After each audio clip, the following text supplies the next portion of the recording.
C osteoarthritis అంటే age related changes. It's like greying of hair. ఒకసారి Yeah. జుట్టు grey colour start అవుతే అక్కడే మళ్ళీ బ్లాక్ రాదు కదా, రాదు. Same concept. So once the knee joint becomes old again it cannot become young. So first, second, third, fourth stage నుంచి మళ్ళీ రివర్స్ థర్డ్, సెకండ్, ఫస్ట్ కి రాదు. మనం తీసుకుని రాదు. సో అక్కడే ఆ స్టేజ్లో ఆపొచ్చు, లేదా కొంచెం ప్రోగ్రెషన్ స్లో డౌన్ చేయొచ్చు. సో ఈ రెండు మాత్రం సరిగ్గా చేయొచ్చు. Right.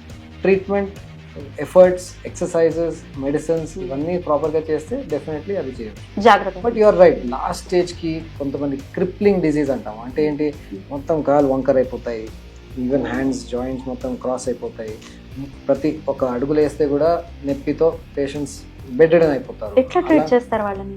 కష్టం, చాలా డిఫికల్ట్. బట్ లాస్ట్ ఎండ్ స్టేజ్లో జాయింట్ రిప్లేస్మెంట్ సర్జరీ ఇది ఒకటే మార్గం.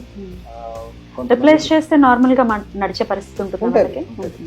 ఇన్ఫాక్ట్ ఈ joint replacement is reserved for only fourth stage of arthritis, అంటే కంప్లీట్ డ్యామేజ్ అయిన పేషెంట్స్. బట్ ఆ కంప్లీట్ డ్యామేజ్లో కూడా కొంతమందికి కంప్లీట్ డ్యామేజ్ అయ్యి స్టిల్ వాళ్ళు పని చేస్తూ ఉంటారు. కొంతమంది అది కూడా కొంచెం పూర్తిగా ఇగ్నోర్ చేసి ఫుల్ జాయింట్ వంకర్గా అయిపోయి బెడ్ రిడన్ అయిపోయిన తర్వాత మా దగ్గర వస్తారు. That become very challenge.